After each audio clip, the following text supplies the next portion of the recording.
Hola a todos, hoy día nos corresponde ver la clase lectiva número 11 de disoluciones amortiguadoras de pH.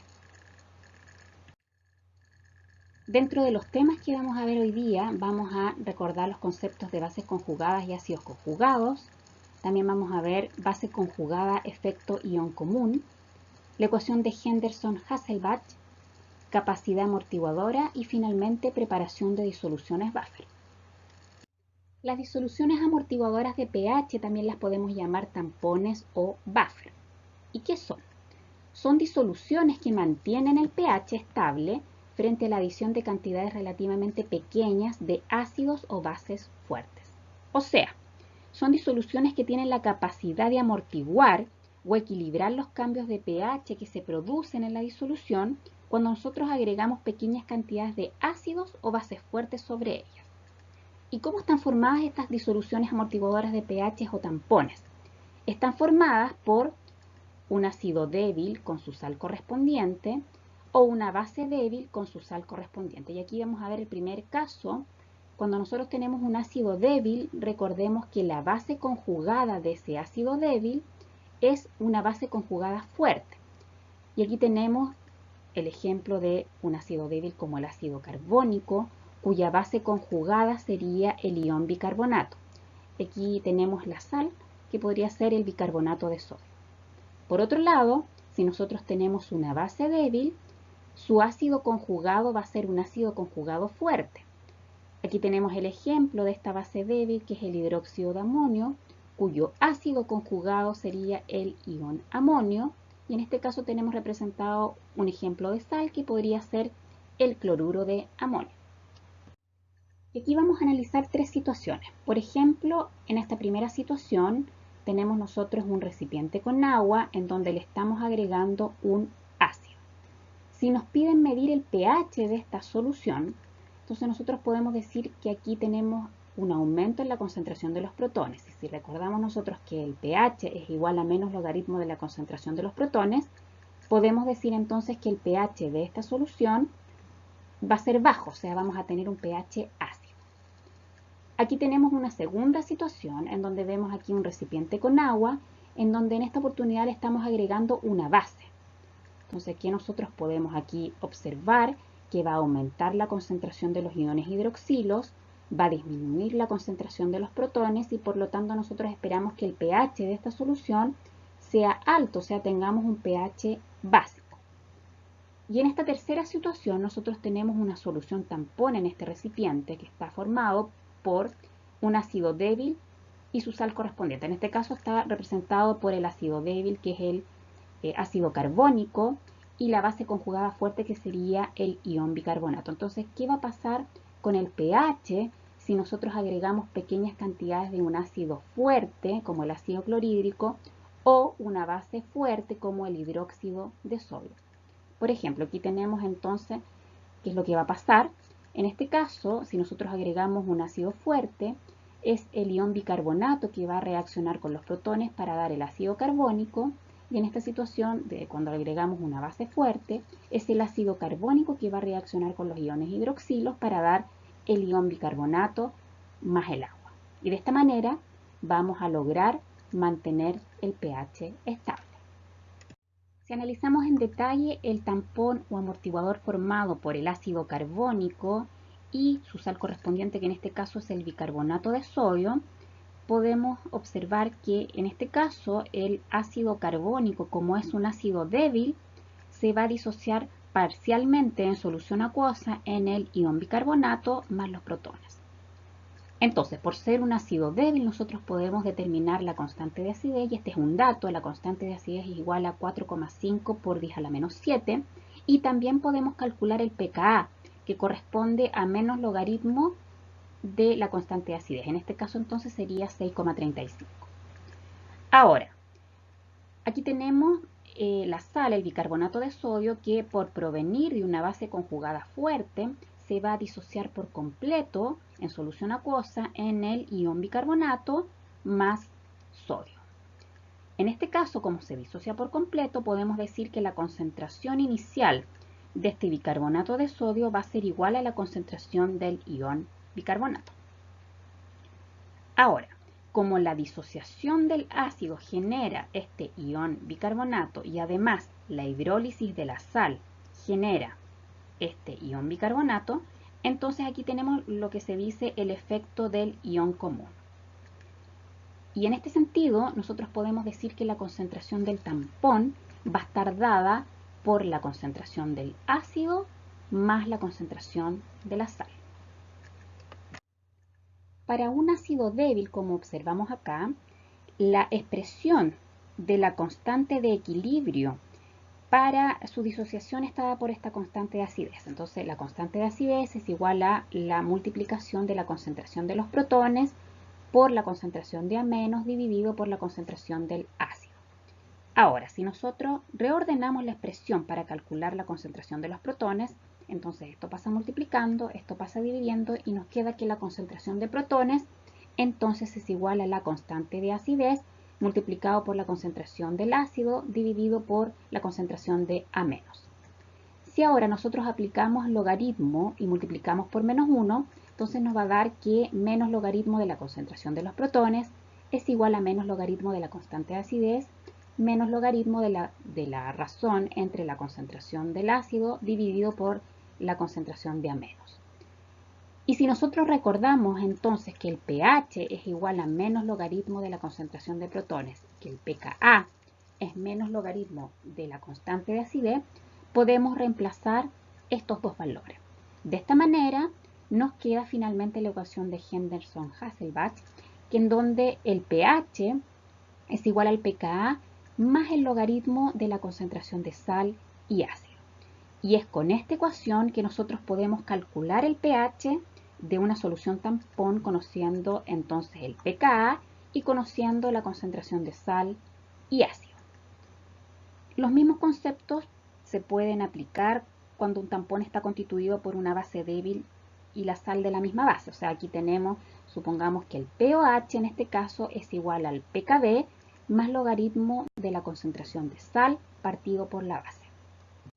Y ahora vamos a desarrollar dos ejercicios. El primero es el siguiente. Dice, para una disolución que contiene ácido acético, CH3COOH, 0,1 molar y acetato de sodio, que esa es la fórmula, 0,05 molar, calcule el pH y la concentración del tampón. Entonces, lo primero que nos tenemos que dar cuenta es que aquí estamos en presencia de una solución tampón, estamos en presencia de un ácido débil como el ácido acético y su sal correspondiente. Y nos piden entonces calcular tanto el pH como la concentración del tampón. También tengo que recordar que para poder calcular el pH de una solución tampón, tengo que utilizar la ecuación de Henderson-Hasselbalch. Entonces, ¿cuáles son los datos? Este es un dato que uno lo puede obtener de una tabla, en donde la constante de acidez del ácido acético es 1,75 por 10 a la menos 5. Entonces, yo puedo, a partir de ese valor, calcular el pKa, que es el menos logaritmo de la constante de acidez, y en este caso me da que es 4,76.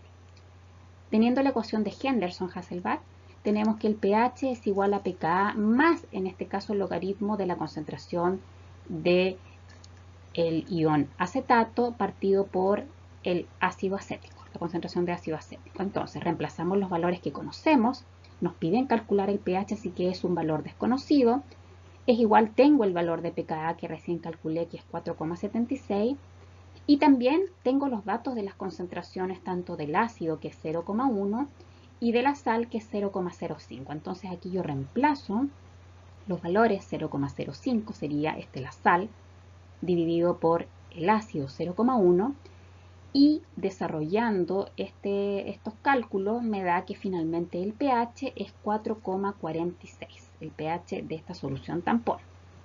Pero además del pH me pedían calcular la concentración del tampón. Y aquí tenemos que recordar que cómo se calcula la concentración del tampón. La concentración del tampón es igual a la concentración del ácido más la concentración de la sal. Entonces, en este caso, sabemos que la concentración del ácido es 0,1 molar y que la concentración de la sal es 0,05 molar. Por lo tanto, la concentración tampón es igual a 0,15 molar. El segundo ejercicio que vamos a desarrollar es el siguiente. Aquí dice una solución tampón acetato tiene un pH de 3,76. ¿En qué relación están las concentraciones del ácido y de la sal? Entonces aquí también nos están hablando de una solución tampón y nos dan el dato del pH, o sea, al tiro tengo que recordar la ecuación de Henderson, donde que el pH es igual a pKa más el logaritmo de la concentración de sal partido por el ácido. Y en este caso nos están dando este valor del pH, o sea, ese es un dato que conocemos. Por otro lado, también nosotros ya sabemos que la constante de acidez del ácido acético es igual a 1,75 por 10 a la menos 5, por lo tanto, que el pKa es igual a 4,76. Entonces, ese dato también lo tengo. ¿Y qué es lo que me piden entonces calcular? Me piden calcular la relación, o sea, la razón es este valor que hay entre la concentración de sal y la concentración de ácido. Ese es el valor que yo debo calcular.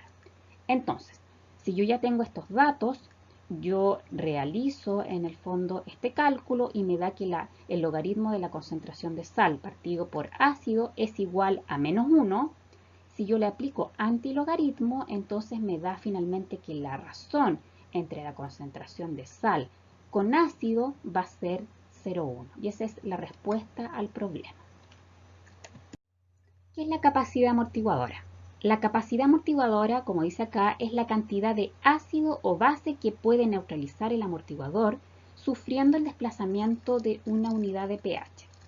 Si lo decimos de otro modo, y observamos aquí la imagen, podemos decir que es el número de equivalentes de ácido o de base que se debe agregar a un litro de tampón para que éste cambie en una unidad de pH. Aquí tenemos la curva de titulación del ácido acético. Entonces tenemos que imaginarnos que vamos a titular este ácido acético, que es un ácido débil, con una base fuerte como el hidróxido de sodio. Entonces, antes de comenzar a analizar esta curva, vamos a ver qué es lo que tendríamos en el laboratorio. Entonces, tenemos que imaginarnos que tenemos en este matraz de Lermeyer contenido en su interior este ácido acético, y en esta bureta que está fijada con un soporte tenemos al interior el hidróxido de sodio de concentración conocida. Entonces vamos a ir agregándole pequeños volúmenes de hidróxido de sodio sobre el ácido acético y de esta manera vamos a ir midiendo el pH y vamos a ir construyendo esta curva. Lo otro que también se hace habitualmente es que se puede usar una solución indicadora, aquí con el ácido acético, para conocer el punto donde se ha alcanzado la neutralización completa. Entonces, bueno, aquí tenemos la curva de titulación en donde en el eje de las Y tenemos el pH que va siendo medido a medida que se agregan los equivalentes de hidróxido de sodio, y en el eje de las X tenemos el número de equivalentes de hidróxido de sodio que van siendo agregados. Entonces, si nosotros consideramos a X, que en este caso es 1, como el número de equivalentes de OH que neutralizan totalmente el ácido, entonces cuando nosotros agregamos X medio, que en este caso se representa con el valor de 0,5, estamos agregando la mitad de equivalentes de OH requeridos para neutralizar totalmente el ácido. Entonces ese sería el primer dato que tenemos. Ahora, si nosotros observamos la curva y nos vamos a este punto, vemos que en este punto la concentración de ácido sin neutralizar y la concentración de sal formada son iguales. Entonces, ¿qué podemos decir? Que el pH en este punto corresponde a lo que se denomina el pKa. ¿Y por qué? Porque es el pH donde las concentraciones del ácido sin disociar y la concentración de sal formada son iguales. Entonces, si nosotros también analizamos la curva de titulación de este ácido acético con esta base fuerte, podemos observar que en la región cercana al pKa, o sea, a esta, hay amortiguación a los cambios de pH al adicionar una base fuerte. Y esto finalmente es lo que representa un tampón. Entonces, la definición de tampón se adecúa a lo que ocurre a la región cercana al pKa, porque aquí vemos que se mantiene más o menos el pH, puesto que hay amortiguación a los cambios de pH al adicionar una base fuerte. ¿Cuáles son las consideraciones que se debe tener para preparar un tampón? Entonces, lo primero es que para preparar un tampón se debe elegir el ácido cuyo pKa esté más cercano al pH que se desea mantener sin variación. La segunda consideración es que un tampón puede prepararse mezclando un ácido débil con su sal correspondiente, como ya lo hemos dicho, o también, como lo hicimos en la diapositiva anterior, agregando al ácido débil una disolución de base fuerte. Y de esta manera se va a generar in situ la base conjugada. También debemos considerar que el mejor tampón se tiene cuando la concentración de ácido es igual a la sal. O sea, aquí tenemos que el pH es igual al pKa más el logaritmo de la concentración de sal y ácido. Entonces, si nosotros tenemos que la concentración de ácido y sal es la misma, tenemos que esta razón es igual a 1 y logaritmo de 1 es igual a 0. Entonces, en este caso, el mejor tampón es el que tiene pH igual a pKa. ¿Cuáles son los límites de la capacidad del tampón? Va entre la razón sal-ácido de 10 a la 1 o 1 a la 10. Y lo otro que hay que considerar que mientras mayor sea la concentración del tampón, recordando que la concentración del tampón es igual a la concentración de ácido más concentración de la sal, mayor va a ser la capacidad tamponante. Y en esta diapositiva tenemos el ejemplo de constantes de disociación y pK de algunos ácidos y bases a 25 grados Celsius. Entonces podemos ver, por ejemplo, que en el caso del ácido acético tiene una constante de acidez de 1,75 por 10 a la menos 5 y que el ácido carbónico tiene una constante de acidez de 4,31 por 10 a la menos 7. Entonces ahí podemos calcular el pK. Luego para las bases, por ejemplo, tenemos que el hidróxido de amonio tiene una constante de basicidad de 1,8 por 10 a la menos 5 y que la anilina tiene una constante de basicidad de 3,83 por 10 a la menos 10. Entonces ahí también podemos calcular el pKb.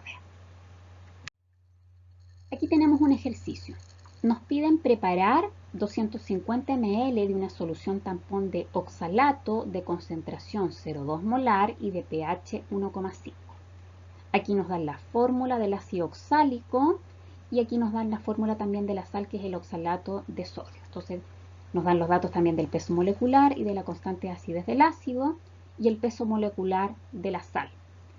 Entonces, yo recordando la ecuación de Henderson-Hasselbalch, puedo decir y puedo ir reemplazando los valores que nos dan. O sea, ya conocemos que el pH de la solución tampón es 1,5 y a partir del valor de la constante de acidez del ácido oxálico, yo puedo calcular el valor del pKa, recordando que el valor del pKa es igual a menos logaritmo de la constante de acidez. Entonces reemplazo este valor de 6,5 por 10 a la menos 2, realizo el cálculo y me da que en este caso el pKa es 1,19. Entonces ya tengo el valor del pH, que era 1,5, y tengo el valor del pKa, que es 1,19. Lo reemplazo en la fórmula y entonces lo que me queda por despejar sería la relación sal-ácido. Entonces, logaritmo de la concentración de sal partido por la concentración de ácido es igual a 1,5 menos 1,19 y eso da 0,31. Si le aplico antilogaritmo, me da entonces que la relación de la concentración entre sal y ácido es igual a 2,04. Ahora que ya tengo la relación entre la concentración de sal y concentración de ácido, puedo continuar con el problema. Entonces, otro de los datos que me dan en la pregunta era que la concentración de la solución tampón era 0,2 molar. Entonces aquí yo tengo que recordar que la concentración de la solución tampón es igual a la concentración de sal más la concentración de ácido y eso es igual a 0,2 molar. Entonces teniendo esta expresión yo puedo despejar, por ejemplo, la concentración de ácido, que sería igual a 0,2 menos concentración de sal. Entonces este sería otro dato.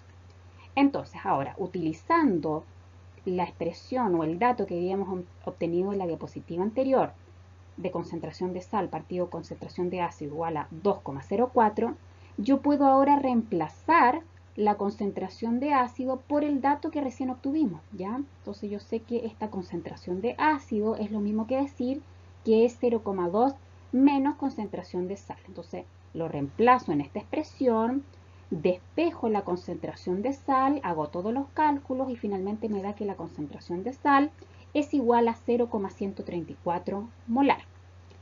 Ahora, como yo también sé que la concentración de ácido es igual a 0,2 menos concentración de sal, yo reemplazo ahora este valor aquí de 0,134 en este punto y me da que finalmente la concentración de ácido es igual a 0,066 molar. Entonces con esto yo he calculado ahora la concentración de sal y la concentración de ácido, pero eso no es lo que me preguntan. Aquí me piden preparar 250 ml de una solución tampón. Entonces, con estos datos de las concentraciones tanto de sal como de ácido, yo tengo que calcular ahora los gramos que necesito agregar para poder preparar estos 250 ml de la solución tampón. Y eso es lo que vamos a calcular ahora. Nosotros habíamos determinado que la concentración de sal era 0,134 molar y nosotros tenemos el dato del peso molecular, que era 102. Entonces, si multiplicamos esta concentración molar por el peso molecular, nos van a dar los gramos de la sal en un litro, o sea, serían 15,01 gramos. Pero nosotros necesitamos preparar 250 ml, por lo tanto, estos gramos yo lo tengo que dividir en 4 y de esa manera voy a obtener los gramos que requiero para preparar 250 ml de esta solución tampón, los gramos de sal.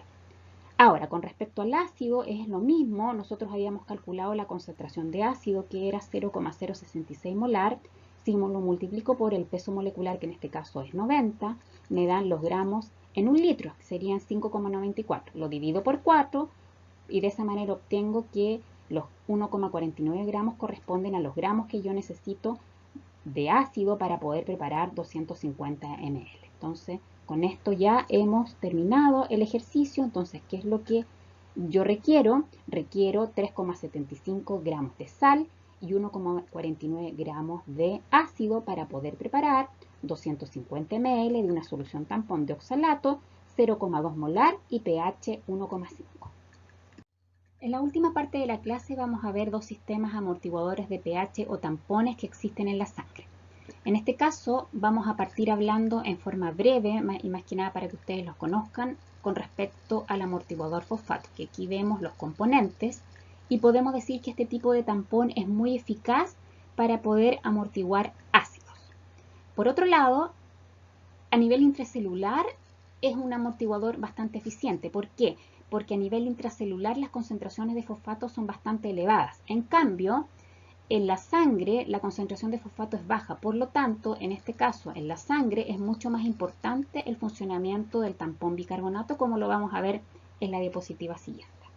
Con respecto al amortiguador bicarbonato, este está constituido por el ácido débil ácido carbónico y su base conjugada fuerte, que es el ion bicarbonato. Y aunque el valor del pKa es 6,3, o sea, es un valor que está algo alejado del pH fisiológico de la sangre, que es 7,4, es un sistema muy eficaz para poder mantener el pH de la sangre. Y esto está dado por varias características de este tampón. Primero, es que la relación de sal con ácido es muy alta, o sea, del orden de 20:1, lo que proporciona una alta capacidad tampón frente a los ácidos. Por otro lado, este sistema es un sistema abierto, o sea, aquí vemos que el ácido carbónico se puede producir por la reacción entre dióxido de carbono más agua, que es catalizada por la enzima anhidrasa carbónica. Entonces, de esta manera que sea un sistema abierto, significa que el exceso de dióxido de carbono puede ser eliminado por ventilación pulmonar de manera rápida. Y por otro lado, también este ion bicarbonato puede ser eliminado por el riñón por un proceso o mediante un sistema de intercambio de solutos. Entonces, podemos decir que este amortiguador va a involucrar tanto el ácido carbónico, el ion bicarbonato y el dióxido de carbono. Entonces, al igual que cualquier sistema tampón, el pH se va a equilibrar por la presencia de este ácido débil y su base conjugada o sal correspondiente. En este sentido, cualquier exceso de ácido o base que sea introducido en el sistema va a ser neutralizado. Pero, si este sistema no funciona correctamente, se produce un desequilibrio ácido-base que puede llevar, por ejemplo, a acidosis, o sea, que el pH de la sangre sea ácido, o alcalosis, que el pH de la sangre sea básico. Entonces vamos a explicar esta primera situación para que lo podamos analizar.